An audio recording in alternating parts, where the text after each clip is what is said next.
Our next speaker is Mayr.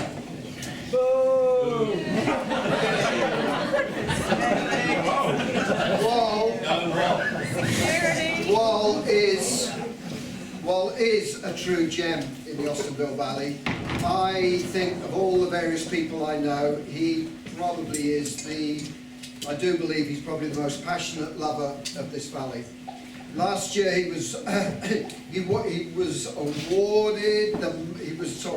last year he was the much-deserved winner of the individual Australian Land Carer of the Year award. Yes.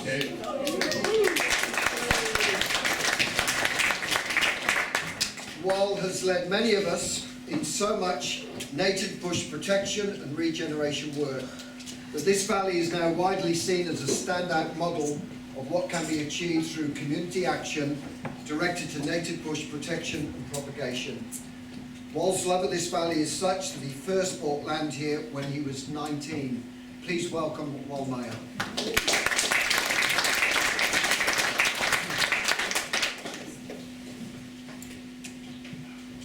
Hello, my name is Bob Simpson and I'm here to tell you about my years. I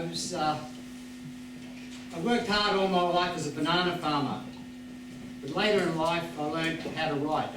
I studied writing and I put my memoirs down, and for 7 years of my life I lived in the Austinville settlement from the age of 15 to 22, and that was 1933 to 1939. I'd like to tell you about my years in the Austinville settlement. That's me as a 17-year-old.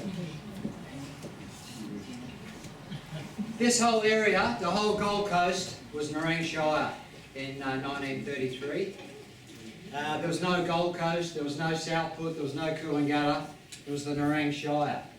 And the funny thing was, the centre of Nerang Shire wasn't Nerang, it was Mudgeeraba. The administrative centre and the council chambers were in Mudgeeraba. The other thing about 1933 was there was a lot of people walking the streets, hungry and out of money. The depression reigned supreme, and it was a serious depression.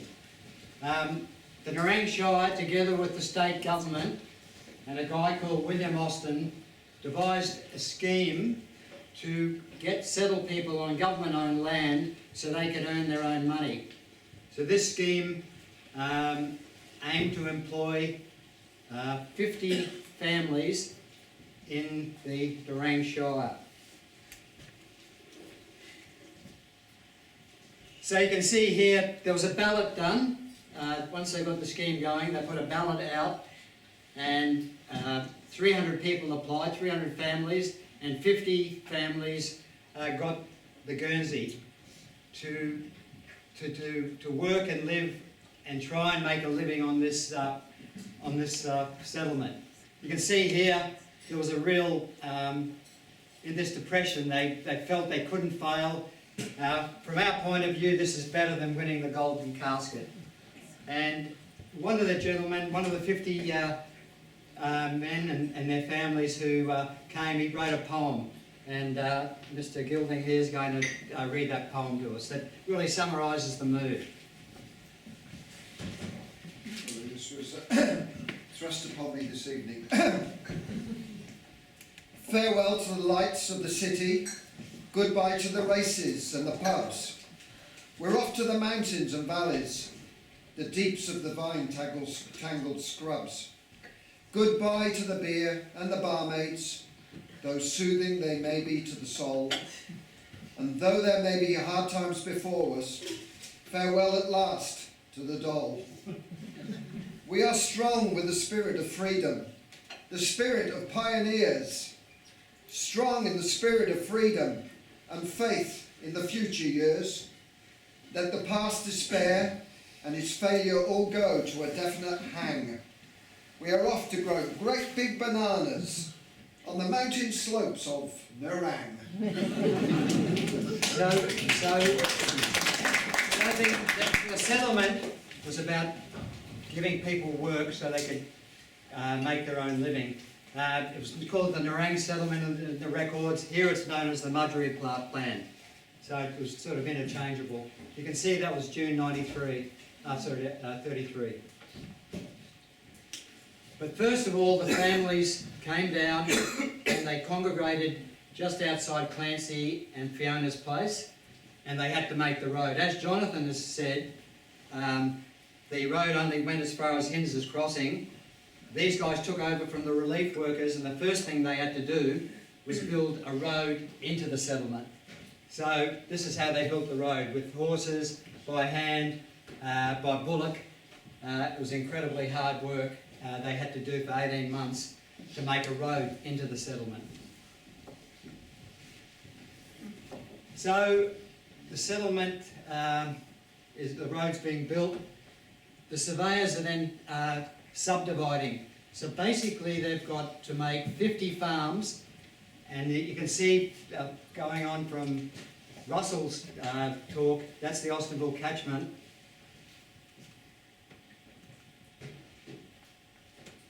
You can see that's the settlement.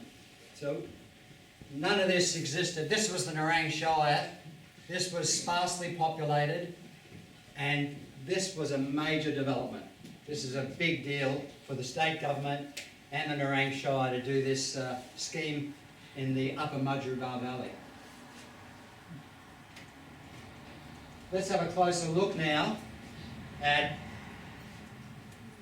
the subdivision in that valley.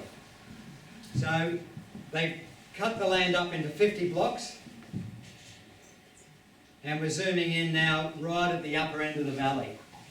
So this is Mudgee Creek. This is now National Park, and you've got the two slopes, Mudgee Creek, and these are the farms that the people were given. The farms were too steep to build houses on, so where they found flat land, they built small blocks.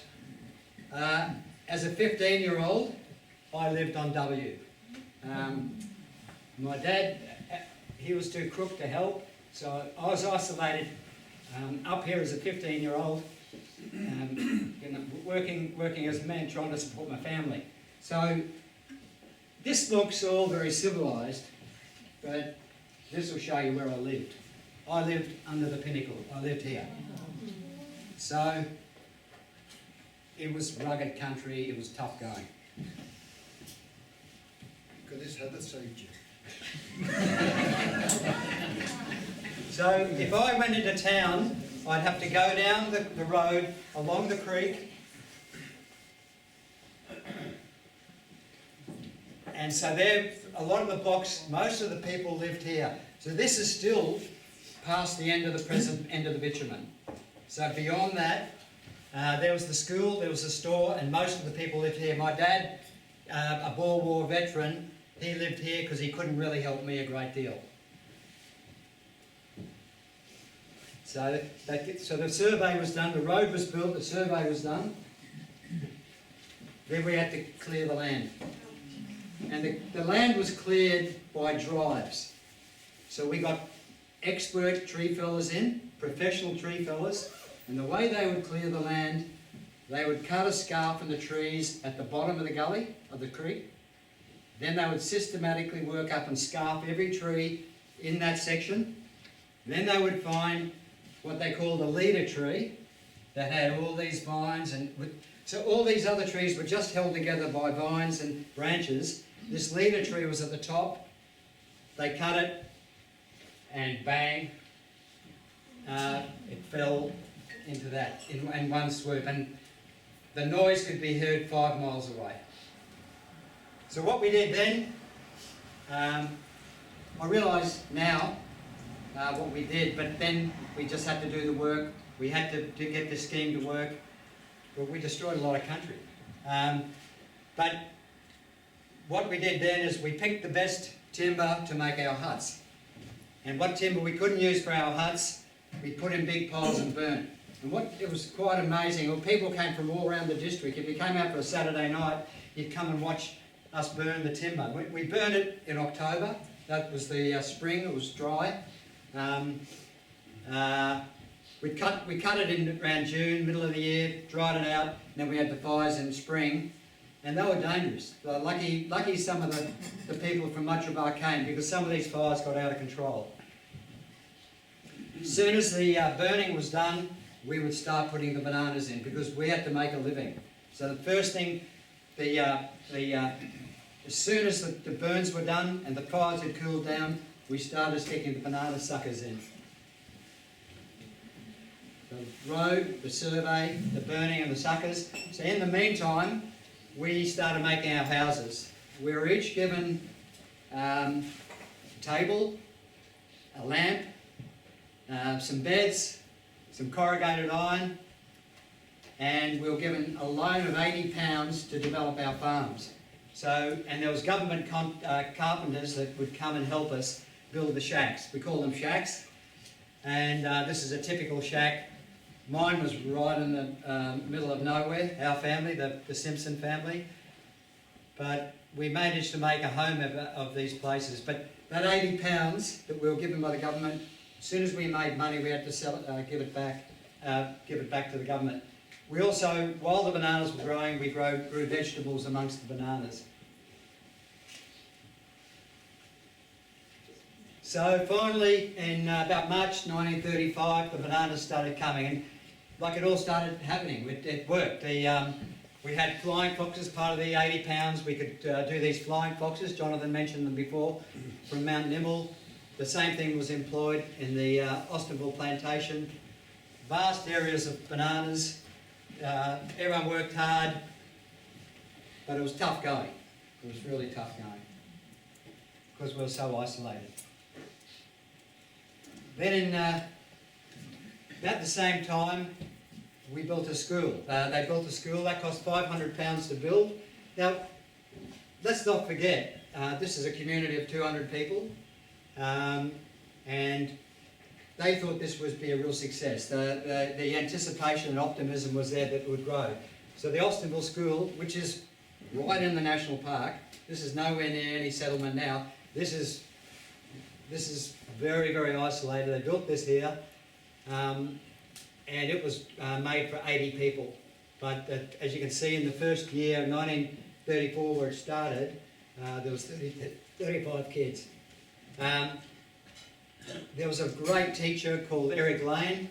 He came and stayed the whole time, and he really pushed for tennis courts. He got the kids involved in sport. He didn't leave till the settlement closed in 1939. He was a real backbone of the community. The kids loved him.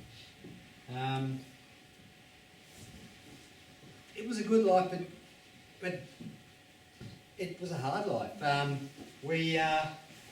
Most of us, I was 15, and then 16, 17, I never went to school because I had to work. But the 10-year-olds, even the 10-year-olds, had to go home and help with the vegetables, help with work. So, you know, everyone, there was fun, but when I talk back to the old-timers who lived there, they remember the beauty, they remember the comradeship, they also remember the hard times.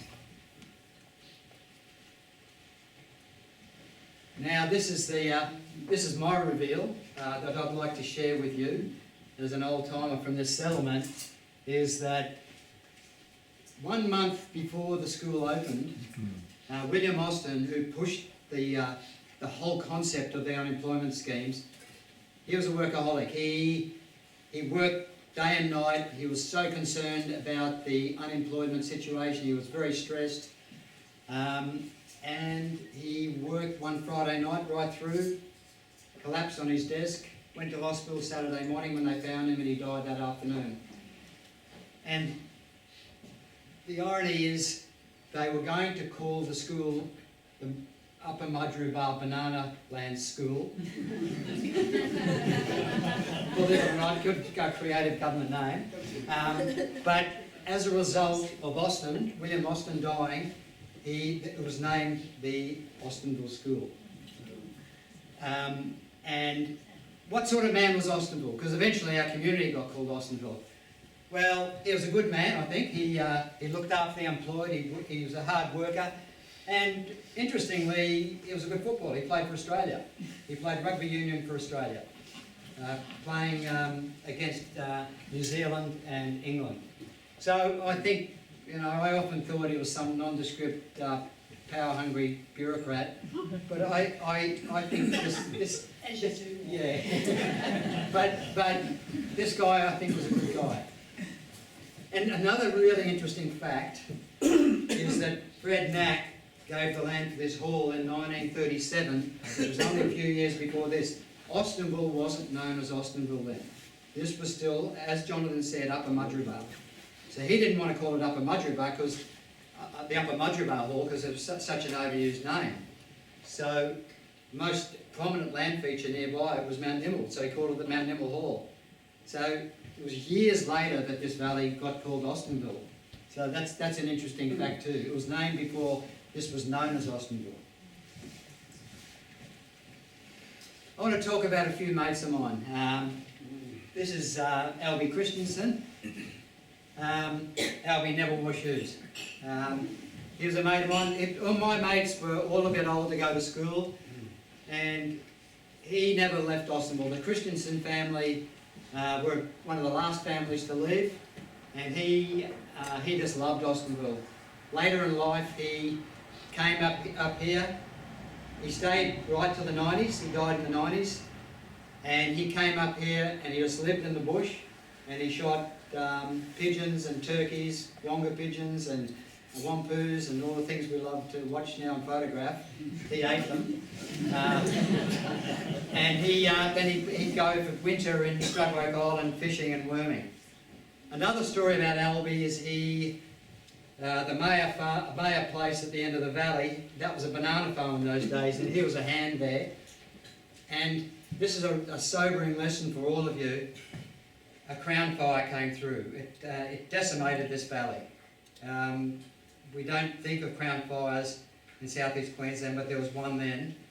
And he was up there stuck on what the Mayr property is now on a banana farm, and everyone thought he was dead because it really just wiped it out. What he did was he crouched under a tank, put a hole in it, put a blanket around him, and let the water flow over him. He had his pet cat in his hands. The cat bolted, it died, but he managed to live. So he was a survivor and loved this valley to the end. Another mate was Dougie Edgar.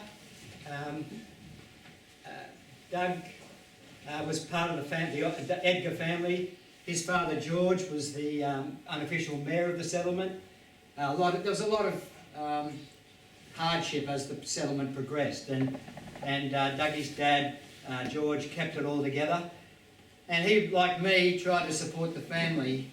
There was another farm, again up behind the Mayrs, what is now National Park, and tying back to Jonathan's story, it was Otto and Joseph Schneid. They had a banana patch up there, and they paid Doug to go up there and weed it at 7 shillings a day.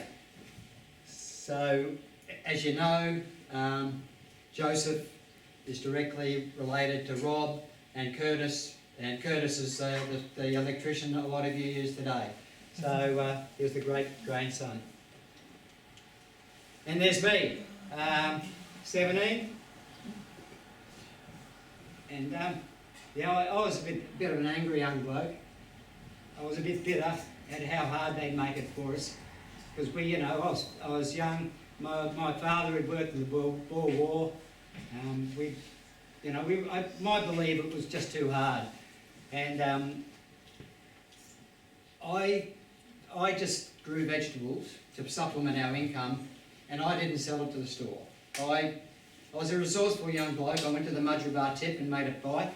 And I used to take the veggies, the pumpkins and beans and tomatoes into Cudahy's store in Mudgeeraba, and I used to sell them, and that would support the family. But then they found out about it, and they said, you've got to pay that money back.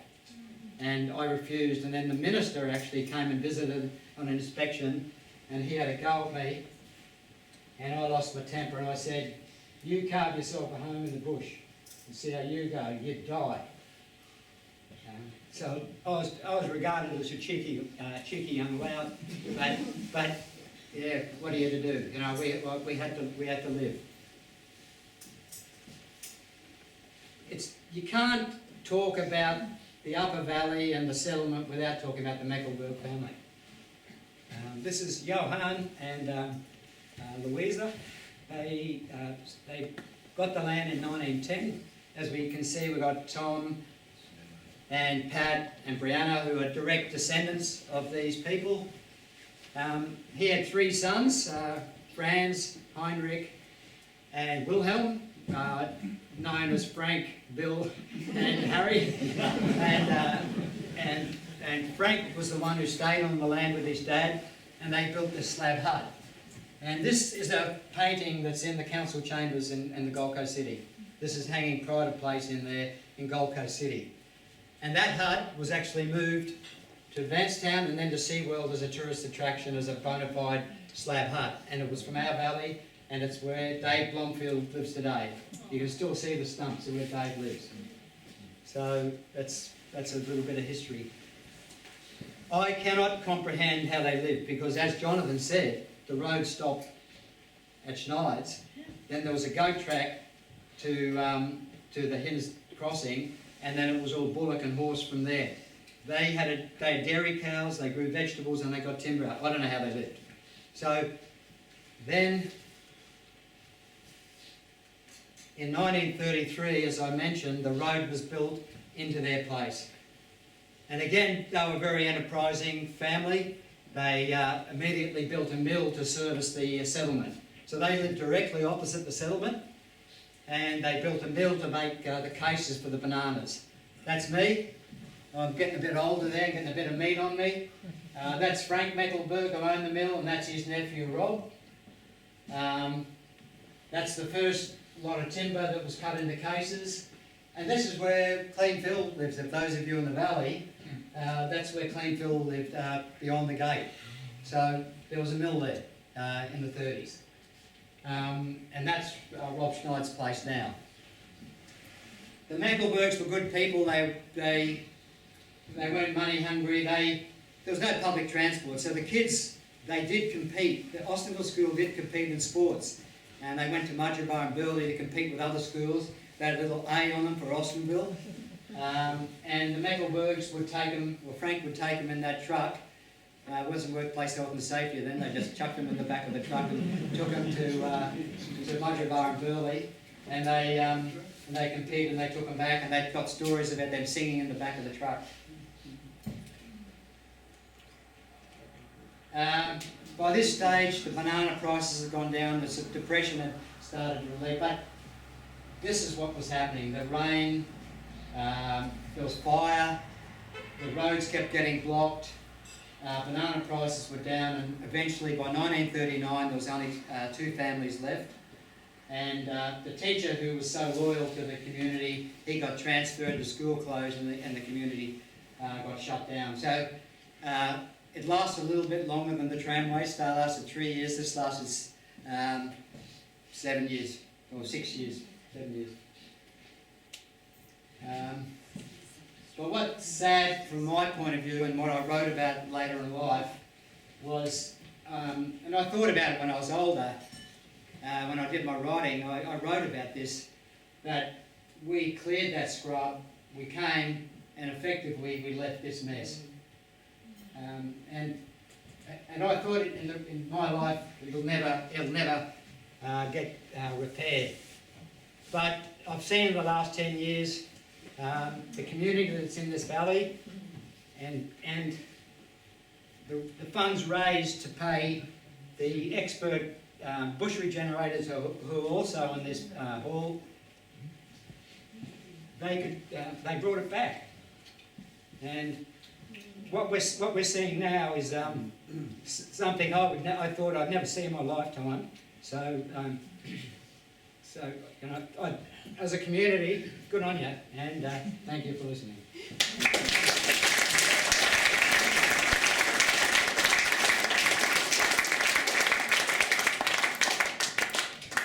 You're going to field some questions, Bob? Yeah, I'd love to. Come on.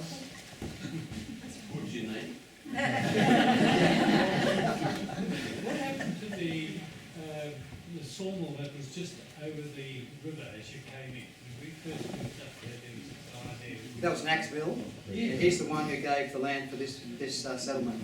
Because he used to sharpen the saw with his bare feet on the blade. Yeah, Jonathan would know more about him, but he was he was a salt of the earth bloke, and he gave land for this shed, for this hall, and he said, I want a place for the community to meet. And look at the vision. You know, the beauty of this hall is we own it. The council doesn't own it, so we're master of our own destiny in this hall. Except that, you know, you get bloody despots like Tiff come in and start controlling it. But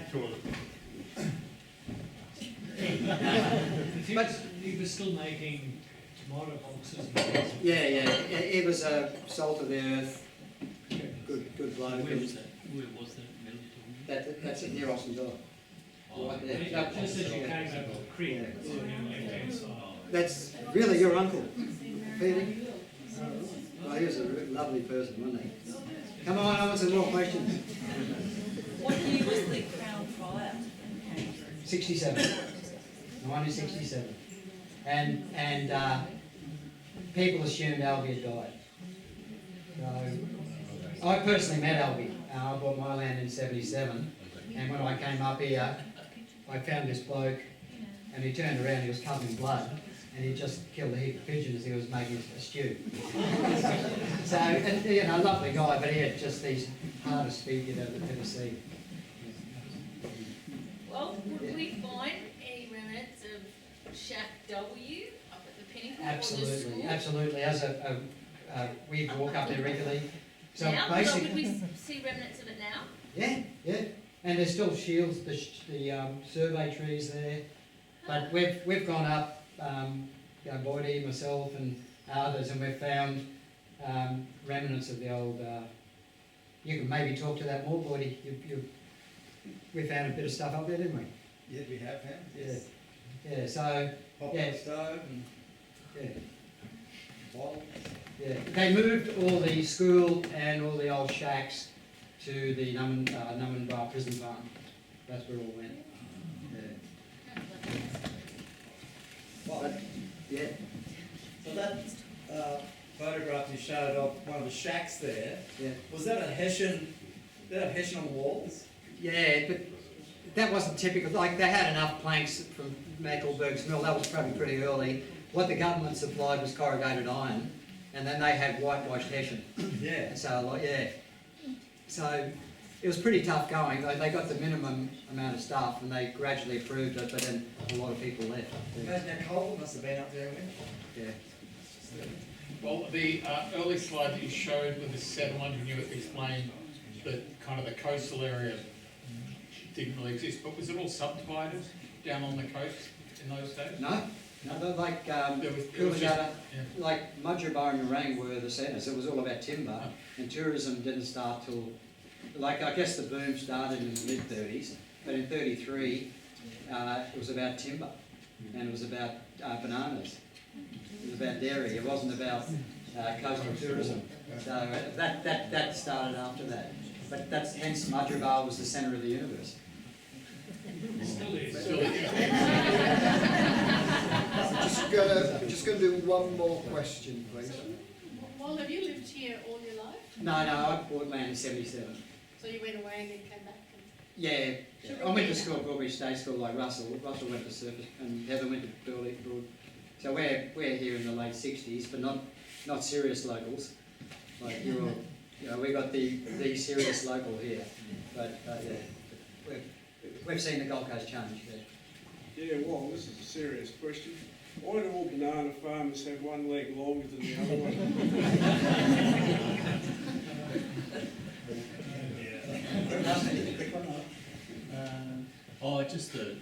I'm not sure which line of the families you're from. Is the Duncans or the No, it's not.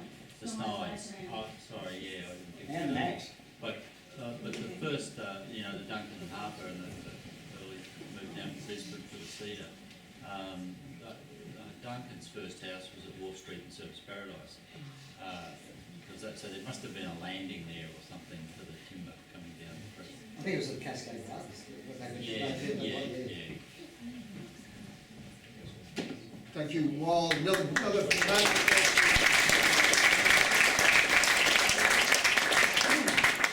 Our final